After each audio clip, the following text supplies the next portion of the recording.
la passivité de l'ego, ce n'est pas la passivité de l'être.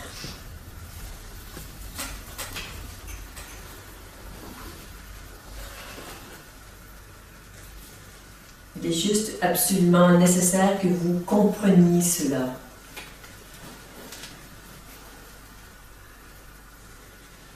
Sans se lancer dans des mouvements effrénés, mais juste de voir que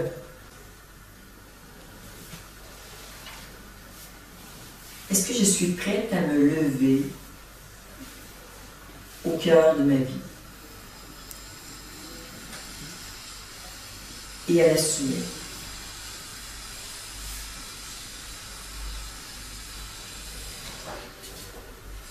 C'est ce qu'on va voir particulièrement sur la chaise numéro 3. Mais déjà dans cette chaise numéro 2, vous pouvez voir qu'il n'y a que le vide, que le silence. Et c'est de la responsabilité de chacun de s'entraîner à rester droit, à rester debout, malgré l'appel du sommeil parfois. Oui, après le repas, quand certains tombent dans le sommeil, ça devient facile de... Est-ce que je vais flancher ou est-ce que je suis capable de me tenir droit? Est-ce qu'il y a une colonne vertébrale? Dans cette espèce de spiritualité, de chamallow, où on fait rien, où, tu vois, on laisse tout faire par la vie, par les autres, et on est complètement dans un détachement. C'est pas ça le vrai détachement, ça. C'est le détachement de l'ego. Il y a en même temps que je me détache et que je voyais tout s'engouffrer, tout ce que vous laissez passer qui s'engouffre dans ce vide immense et accueillant. Et ici, il y a toujours une conscience qui voit et qui ressent et qui reste debout au cœur de sa vie, même quand tout part. Et de vous lever au centre de vous, je ne peux pas le faire pour vous. Et ça ne se fait pas tout seul.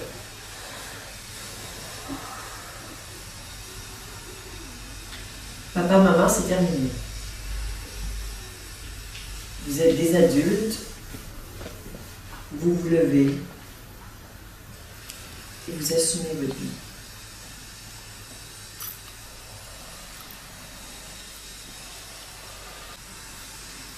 J'ai tellement l'impression que c'est ici que s'arrête mon boulot. Le reste, ça vous appartient. Ou vous faites le geste, ou vous ne le faites pas. Ou vous êtes capable, ou vous n'êtes pas capable. Ça ne se fait pas avec la tête, ce n'est pas un geste mental. Un geste qui vient d'un espace beaucoup plus profond de vous.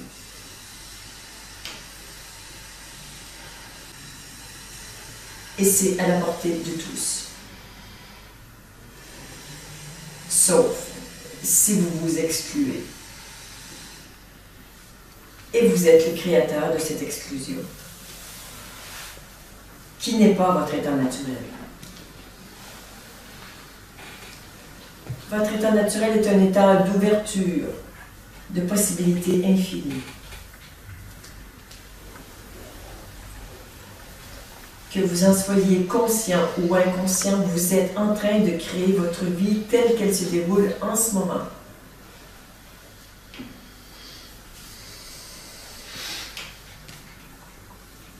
Vous êtes en train de créer votre vie telle que vous êtes en train de l'expérimenter.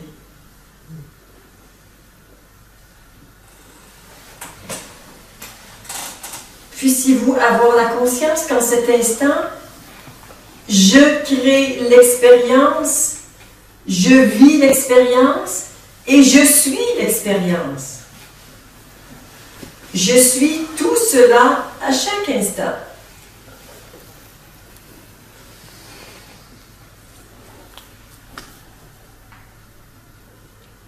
Et là, il n'y a plus les traumatismes papa-maman.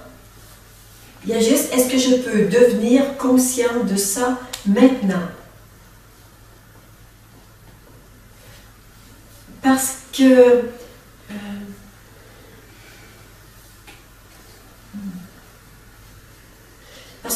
vous entrez en résonance avec ce qu'il y a ici. Et ici, je ne vous parle pas de connaissance, je vous parle d'une expérience que je suis en train de vivre. Je suis ce qui parle, je suis ce qui est parlé et je suis la parole, ici et maintenant. Je suis ce qui agit, ce qui est agi et l'agissement.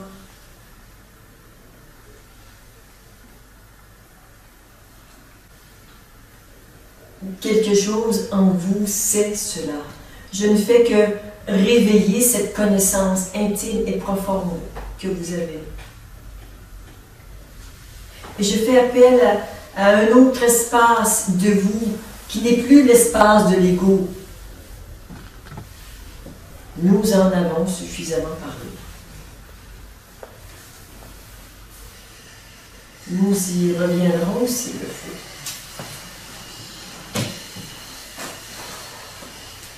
Mais nous n'allons pas nettoyer tous les traumatismes de l'ego.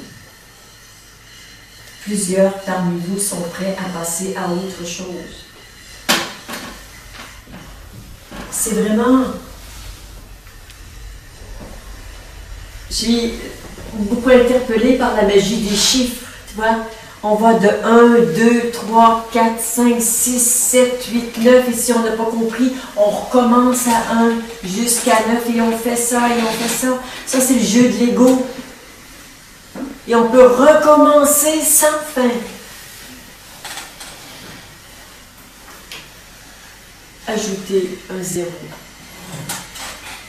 Juste un tout petit 0. Et vous avez la clé de l'infini. Juste un petit 0. Pour sortir de cet enfermement, de cette limitation de la matière, pour toucher la non-matière, l'être que vous êtes.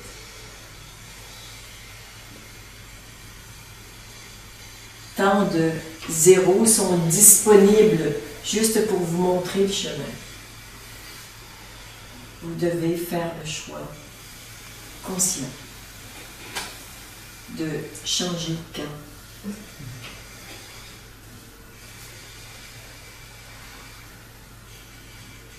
Vous pouvez aussi continuer de créer l'exclusion. Je suis pas assez bien, j'ai pas assez confiance en moi, je suis exclu, mon passé est trop lourd. Balancez-moi tout ça à la poubelle. Des raisons pour ne pas s'éveiller dans notre eau. Je veux sentir la ferveur de votre âme, de suivre son chemin mystique, de vivre l'union divine à chaque instant. C'est ce à quoi vous aspirez au plus profond de vous. C'est la seule raison pour laquelle vous êtes ici. C'est pas pour nettoyer votre ego. On s'en balance. Vous irez voir les thérapeutes. Il y en a de très bons ici. Ça vient du fait que vous les préparez et leur couper la tête. Depuis le temps. Comment? Depuis le temps que tu nous coupes la tête, oui. Ça va t'en revenir. Oui, que ça repousse. Ah ouais.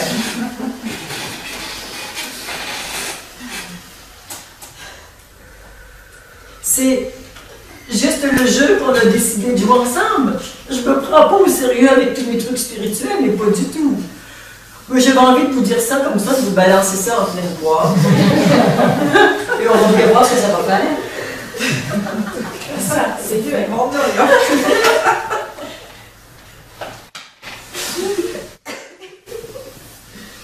Allez, on se prend un peu au sérieux, puis on s'amuse et on s'en fait un petit coup. D'ego ou de veille. Bon, ça occupe notre journée.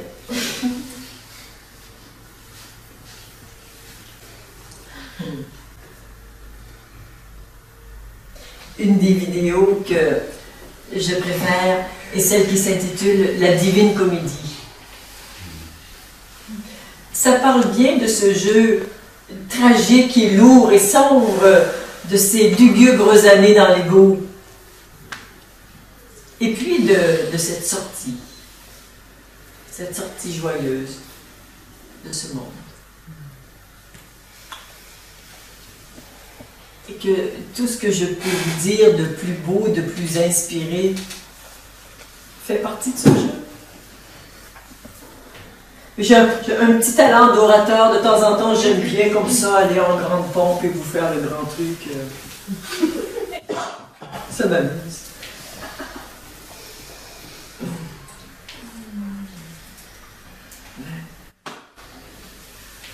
S'il y avait un peu moins de sérieux et un peu plus de jeu, ça serait peut-être un peu plus marrant le truc.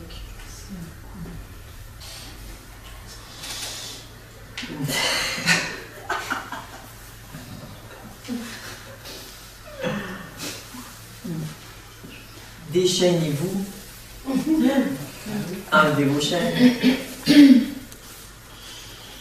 Elle n'était pas verrouillée.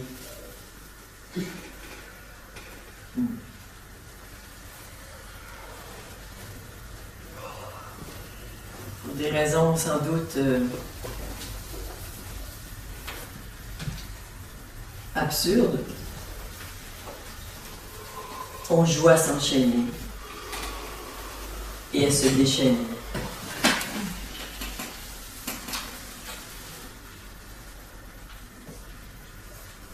Nous avons assez joué à ça.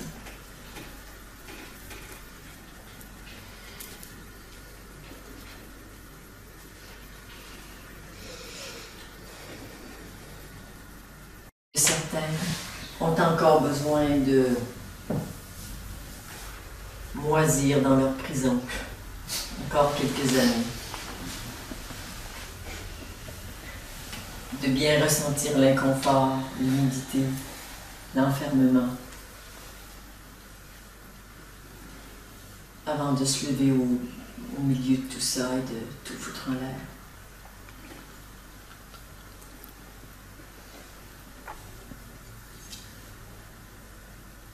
Et de reconnaître que tout ça, c'est du mental.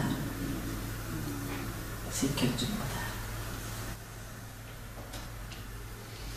Et que vous êtes des dieux incarnés.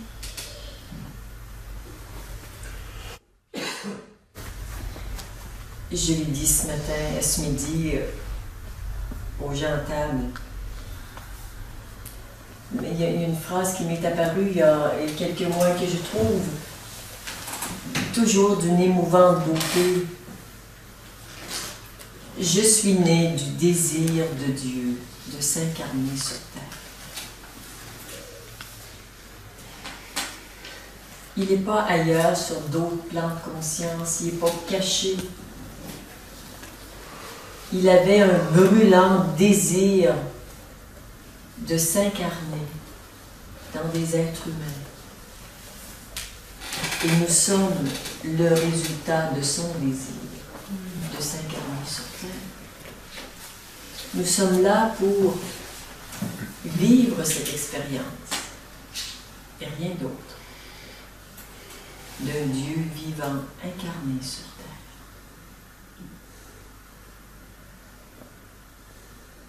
Puissiez-vous le reconnaître.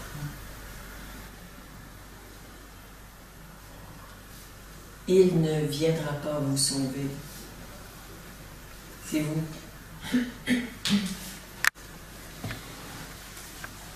Vous êtes ce qui crée l'enfermement et ce qui crée la liberté.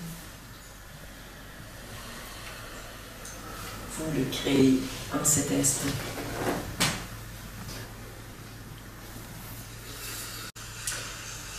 Est-ce que quelqu'un voudrait partager quelque chose? Et de dire que c'est le discours le plus subversif que je n'ai jamais entendu.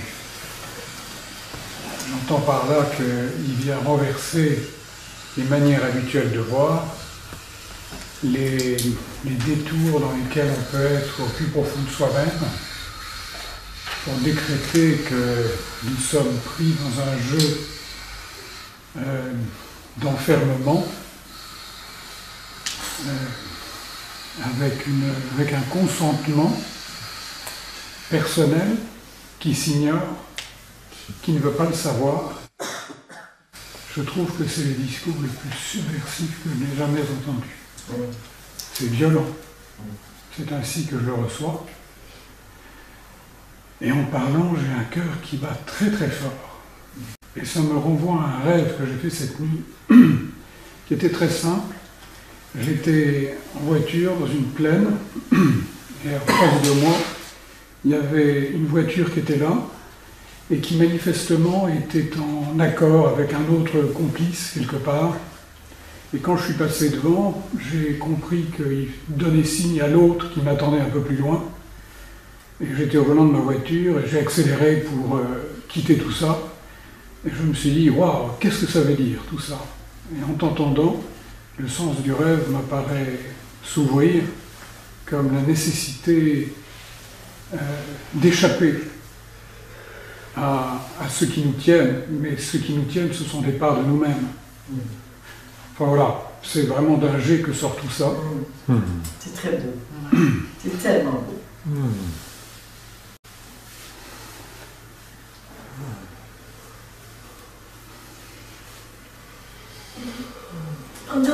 Pendant toute l'heure du repas, et principalement quand je suis allée marcher, j'étais complètement habitée par presque une rage que vous sortiez de là.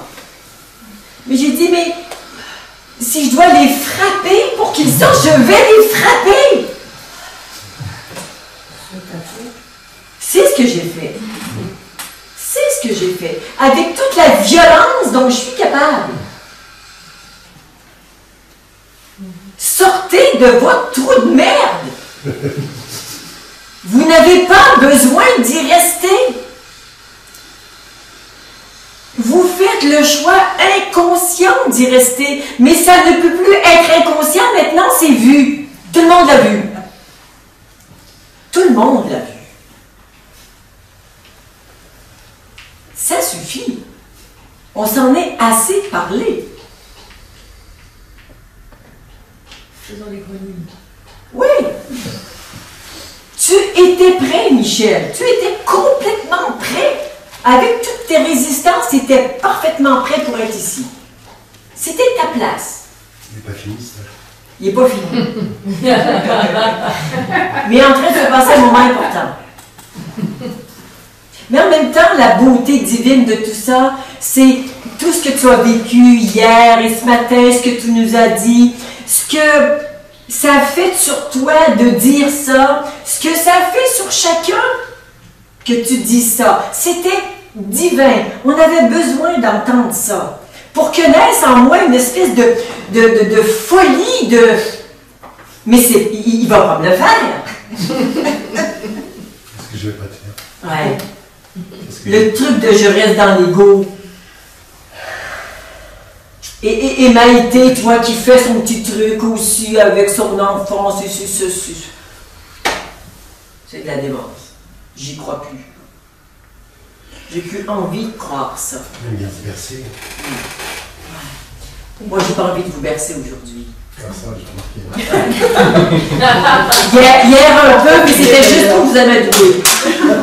Aujourd'hui, terminé. Et Claudette, Ouais. cette démence dont tu parles, cette résistance, ce trou de merde dans lequel on reste, est-ce que ça c'est pas divin aussi? Est-ce qu'il y a une once de quoi que ce soit qui existe, qui n'est pas divin et qui n'est pas là à sa place? Ce n'est pas mon propos. Si tu es heureuse dans ton trou de merde, tu y restes. Non, mais c'est pas le propos d'être heureux. Oui, alors c'est divin dans le sens que ça fait partie de l'évolution, ça fait partie des étapes nécessaires. En ce sens, oui, hein, dans une globalité, sauf que actuellement, je ne suis pas dans cette globalité parce que je reconnais aussi que tout est divin et tout est à sa place. Sauf qu'aujourd'hui, j'habite avec vous un espace très très précis où vous avez besoin d'un coup de main pour en sortir. Et en ce sens, ce qui se passe, ben c'est ce qui se passe. Oui. Mais ça n'enlève rien du côté divin de tout ça. Parce que t'as la mer avec du sucre. Moi, je le vois bien, oui. Moi, je le vois bien que l'ego est divin. Mais en même temps, je sais que dans notre condition, nous pouvons nous vivre autrement que dans l'ego. Et c'est cette porte-là que j'ouvre aujourd'hui. La bascule. Je veux dire, on a beau voir à un moment donné la vacuité, le visage originel qu'on avait avant que nos parents naissent, mais la bascule, ça dépend pas de nous. Je dirais, après, ta présence... Tais-toi!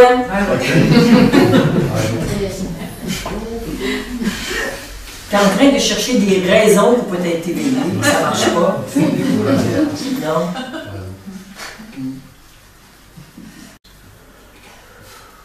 Il y a juste ici un regard qui est le mien, mais qui est aussi le vôtre. Le mien n'est pas différent, c'est juste une conscience qui voit. Mais qui voit des gens enfermés dans l'ego. Et je vous vois investi et prisonnier de cette expérience. Mais j'ai envie de vous sortir de là. Et de retrouver cette liberté.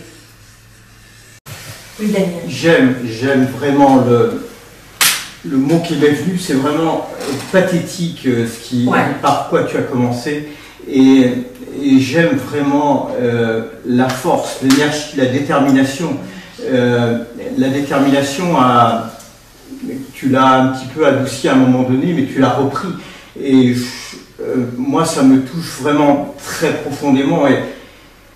Et je sens qu'il se passe quelque chose de puissant ici, et c'est merveilleux. Et comment dirais-je, l'ego doit être là. Et tout ça, c'est à un moment donné, il faut balayer ça. Sinon, on va rester enfermé dans un truc. Et quand on est à la porte d'en sortir, pour certains, j'imagine, j'aime cette puissance. Merci, merci Claude. Et j'ai l'impression que tu déchires un voile du ciel pour ceux qui veulent bien regarder. Et moi, je sais pas, enfin, je suis très touché par ça. Ce que je voulais dire. Tu peux reprendre ton souffle. Merci.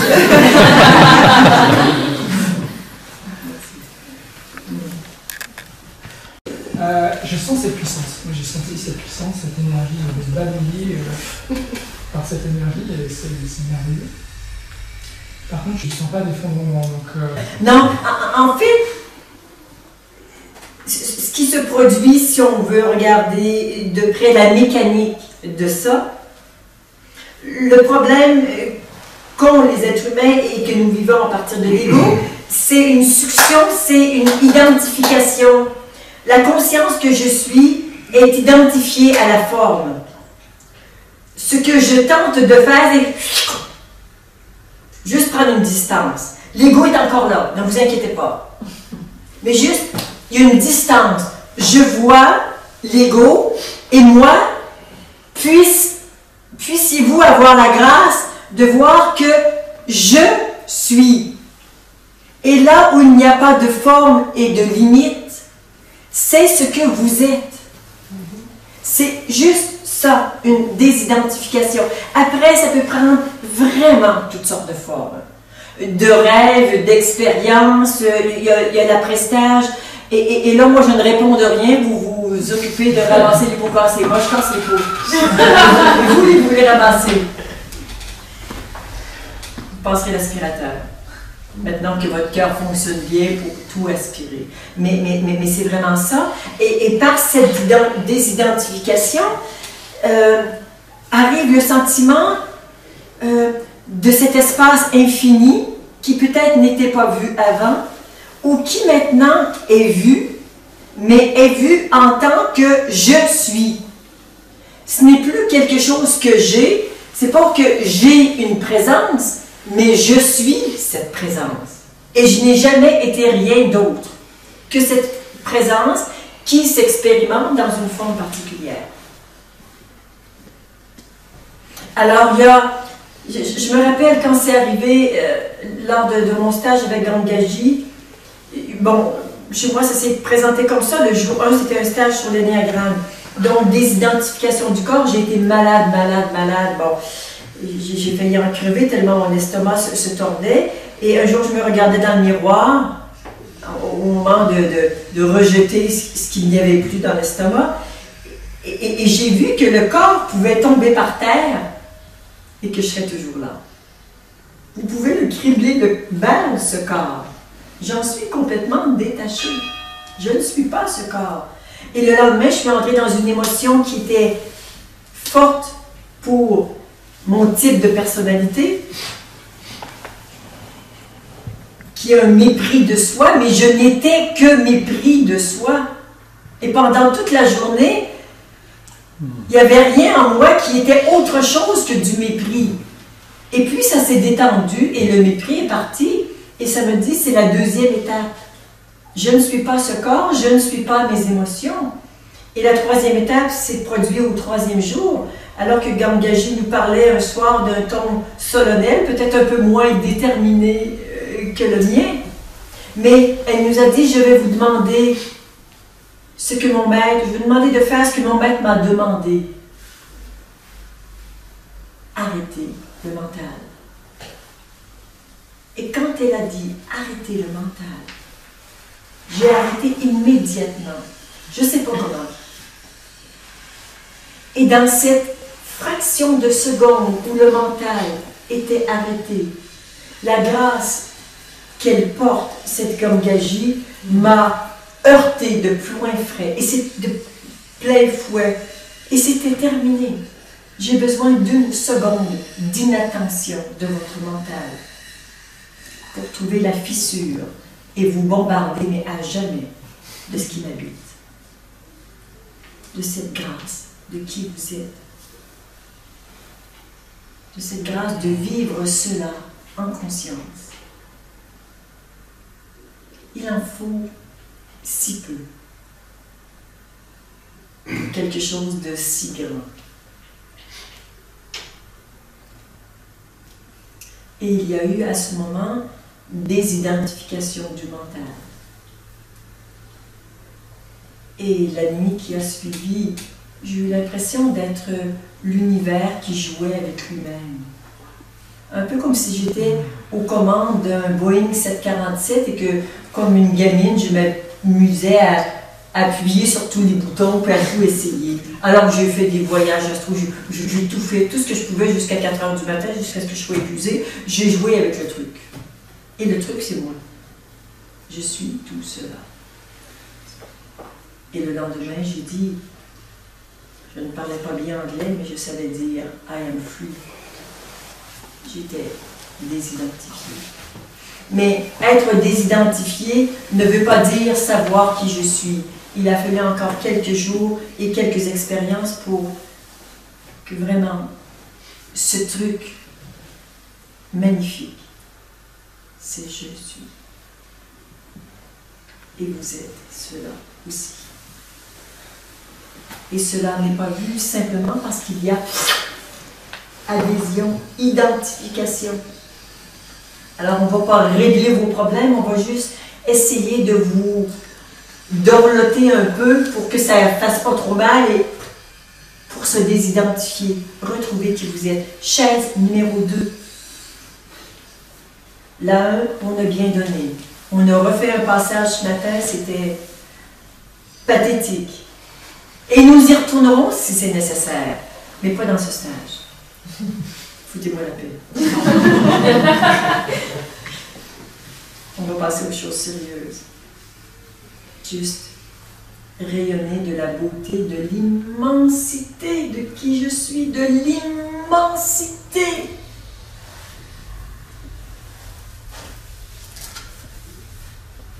C'est beau à pleurer. Vous êtes cela. La grâce incarnée. Et quand cela est vu, comme c'est vide, on ne va pas rester là. Il n'y a rien. Il n'y aura jamais rien. Chaise numéro 3. Il y a un truc. Là. le cœur, l'esprit, le corps. Est-ce que tout ça peut maintenant se laisser imprégner de cette énergie divine et se vivre à partir de cette source, se laisser vivre. C'est l'âme qui vit l'union divine à chaque instant. Et encore tellement de choses à comprendre, à ouvrir, à expérimenter.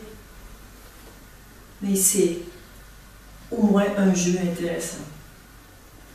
Là-dessus, c'est de 1 à 9. C'est terminé, on a fait le tour. Depuis le nombre de vies qu'on se refait le truc, on a compris qu'il faut ajouter le 0. Il faut ajouter le 0. C'est parti pour l'infini. Je suis tellement bien que je pense moins, mais je suis tellement bien que je reste quand même collé parce que c'est vachement merde à quelque part. C'est que il y a toujours la conscience de la chose, la conscience de le Père et l'expérience dans la manifestation.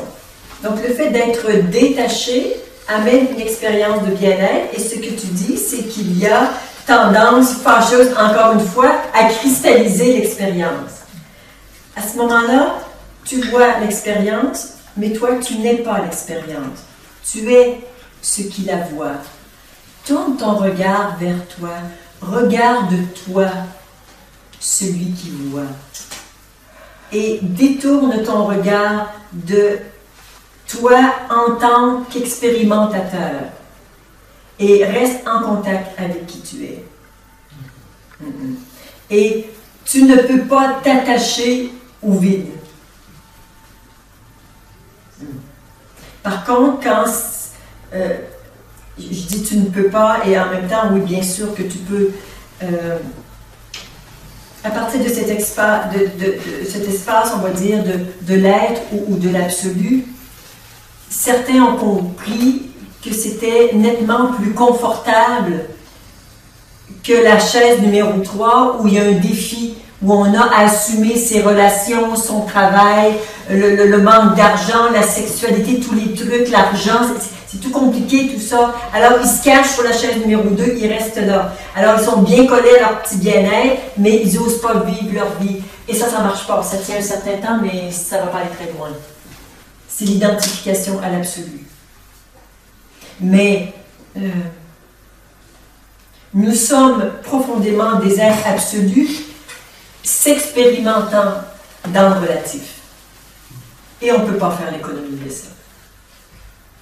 On ne peut pas faire l'économie de ça. Donc, si jamais vous avez tendance à l'oublier, des gens autour de vous vont vous le rappeler ce soir ou même lundi. Ils n'y manqueront pas.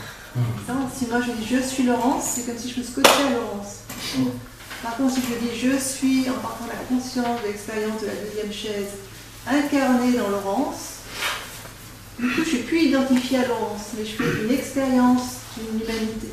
Oui, mais oui, et en même temps, continue Laurence. Quand tu dis ça, j'entends et c'est beau et c'est une belle étape sur le chemin. Moi, quand tu dis « je suis incarné en Laurence », moi j'ai envie de dire, tu peux la côtoyer de plus près, fais-lui l'amour. À qui? À Laurence? À Laurence. Je suis Laurence. Reste conscient de qui tu es, mais aime-la follement. C'est comme si là, tu peux aller plus loin et je comprends la précaution qui peut être nécessaire de prendre de temps en temps quand on s'identifie et qu'on perd notre vraie nature et que finalement nous revoilà sur la chaise numéro 1. Donc de temps en temps, tu vois, c'est bien de prendre cette distance. Mais en même temps, l'histoire du Créateur et de sa création, mais c'est une histoire d'amour folle. Je suis Claudette, c'est une immense et passionnée histoire d'amour. Et rien d'autre. Donc, je comprends ce que tu dis et en même temps, ne te prive pas de cette histoire passionnelle.